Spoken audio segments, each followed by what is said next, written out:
Bismillahirrahmanirrahim. Assalamualaikum warahmatullahi wabarakatuh. Alhamdulillah. Alhamdulillahi wahidil qakhar alladzi jabbar.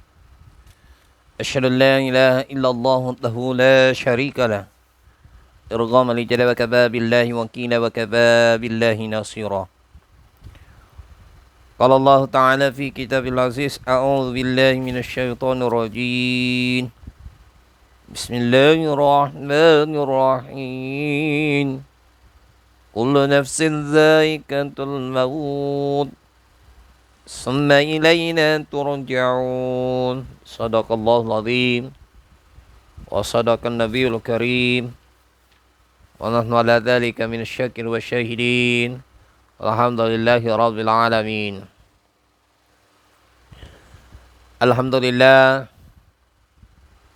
Marilah kita sama-sama senantiasa memanjatkan syukur kehadirat Allah Subhanahu wa taala atas izin Allah kita diperkenankan hadir walaupun dalam media seperti ini. Salawat dan salam kita limpahkan dan curahkan keharibaan junjungan kita Nabiullah Muhammad sallallahu alaihi wasallam. Anak-anakku yang sama-sama dimuliakan Allah Subhanahu wa taala. Alhamdulillah kita bertemu perdana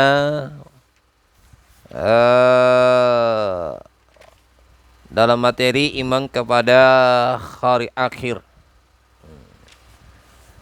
Iman kepada hari akhir, yaitu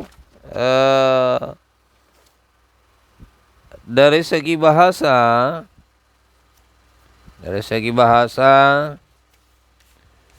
iman secara terminologi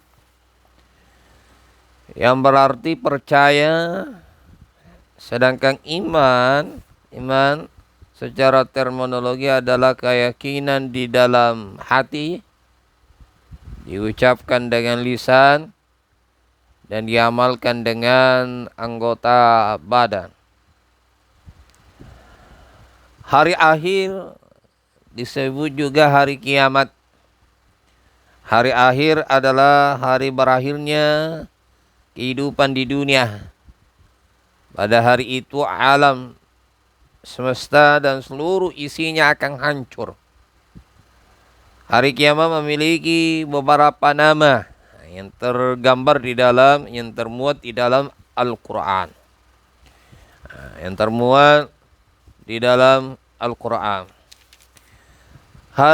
Hari akhir itu meliputi dua hal. Ada kiamat sugro dan ada kiamat kubro. Kiamat sugro dan kiamat kubro. Anak-anakku yang sama-sama dimuliakan oleh Allah Subhanahu wa taala. Allah Subhanahu wa taala berfirman di dalam Al-Qur'an sebagaimana yang saya bacakan tadi, kullu nafsin za'iqatul maut summa ilaina turja'un. Tiap-tiap yang berjiwa akan merasakan mati. Kemudian hanyalah kepada kami, kata Allah Subhanahu wa taala, kamu akan dikembalikan. Summa ilaina turja'un. Ayat di atas, ayat ini mencontohkan tentang kiamat sughra. Yaitu kematian. Setiap yang bernyawa, baik itu yang kecil, makhluk yang besar, pasti akan merasakan namanya kematian. Allah Subhanahu wa taala mengatakan dimanapun kita akan berada, pasti akan menemukan namanya kematian. Ayat di atas, ayat ini yang telah dibacakan, yang dikemukakan tadi, Quran surah Al-Ankabut ayat 7 menjelaskan tentang contoh kiamat sugro atau kematian. Kiamat sugro disebut juga kiamat kecil, yang yaitu kejadian atau musibah terjadi di alam ini diakibatkan kematian. Kita naik motor, terjadi tabrakan, itu adalah kiamat kecil. Disitulah, makanya dari itu kita jadikanlah kematian itu, kata Rasulullah sallallahu alaihi wasallam, kata bil mauti wa'ida, cukuplah kematian itu menjadi nasihat bagi kita. Anak-anakku yang sama-sama dimuliakan Allah Subhanahu wa taala. Kita kembali ketangakan bahwa yang kedua, kiamat sugro, yaitu apabila kata Allah Subhanahu wa taala, isa syamsu kuwirat wa idzan nujumu inqadarat, apabila matahari digulung dan apabila bintang-bintang berjatuhan dan apabila gunung-gunung dihancurkan. Jadi inilah menjadi tanda-tanda hari akhir.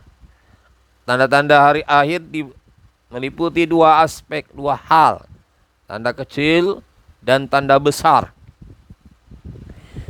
Tanda kecil yang pertama, diutusnya Nabiullah Muhammad SAW sebagai nabi terakhir. Ini tanda kecil. Yang kedua, ilmu agama sudah tidak dianggap penting lagi. Kenapa saya katakan? Kita coba berpikir, hanya 3 jam, dulunya 2 jam, alhamdulillah dinaikkan menjadi 3 jam. Jumlah kaum perempuan jauh lebih banyak dari kaum laki-laki. Minuman keras merajalela. Persinahan terjadi di mana-mana. Gempa bumi, tsunami terjadi di mana-mana. Laki-laki menyerupai perempuan atau sebaliknya. Selanjutnya fitnah merajalela. Banyak manusia menginginkan dirinya mati. Pembunuhan terjadi di mana-mana. Segala urusan dipegang bukan ahlinya.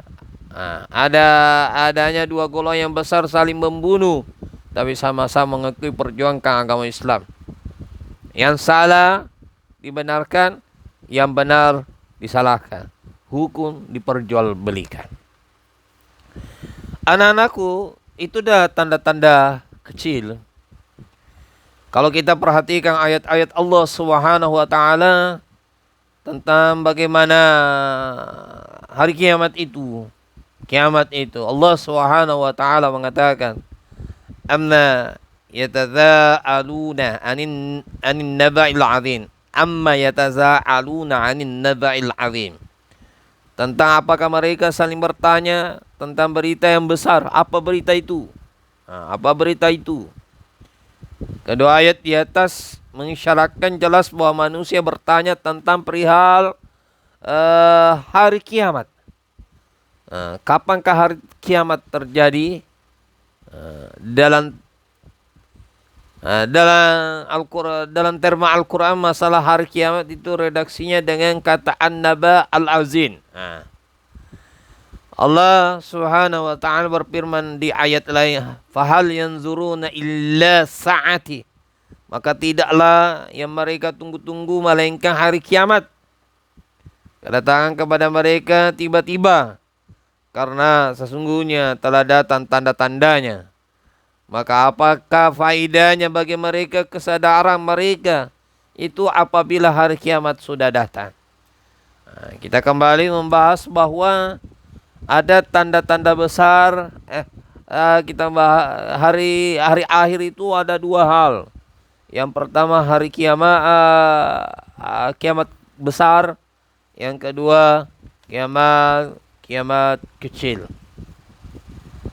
Rasulullah Sallallahu Alaihi Wasallam riwayat mengatakan, ketika Jibril mengingatkan umat Islam akan keharusannya mengetahui tanda-tanda hari kiamat.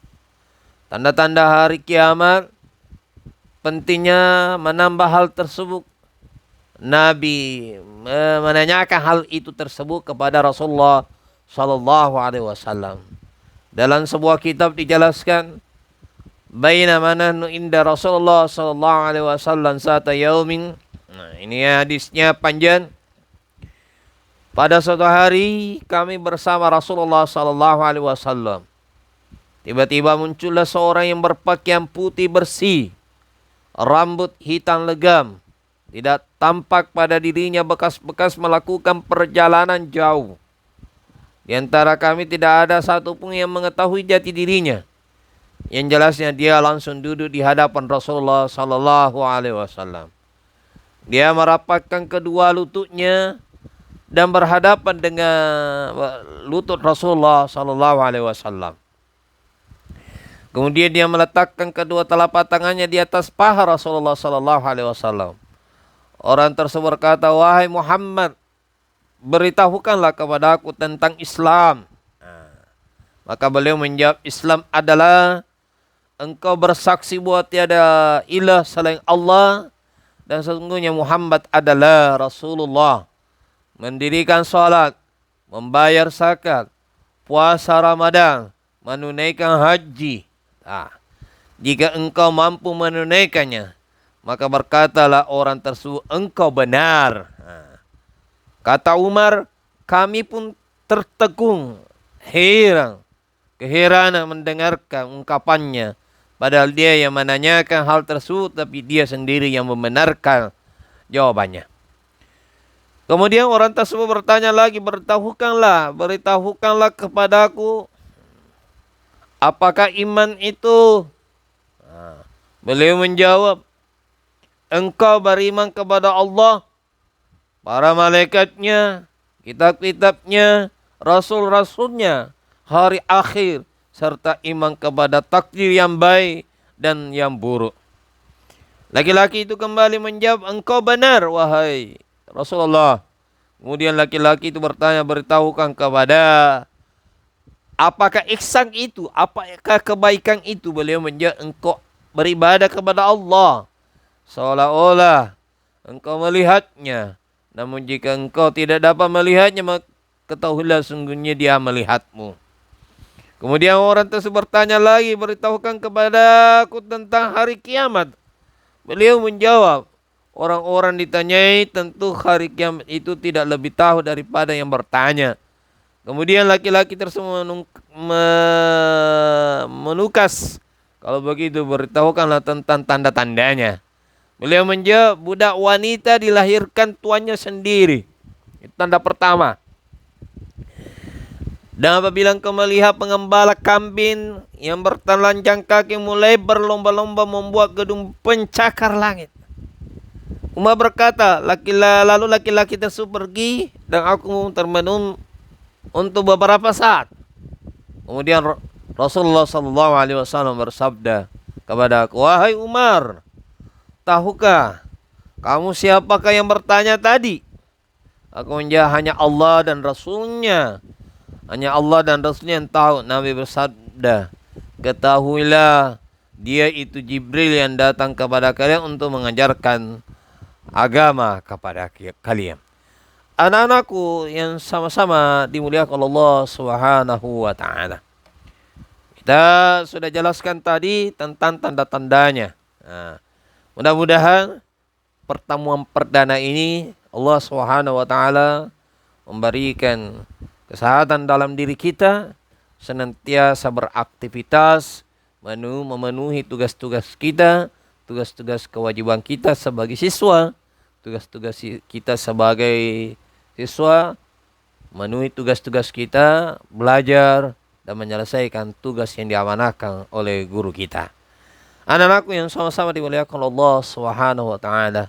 Mungkin inilah sebagai pengantar pertemuan perdana bagi kita. Mudah-mudahan Allah Subhanahu wa taala memberkati kita semua, memberikan umur yang panjang, kesehatan. Lebih dan kurangnya mohon dimaafkan.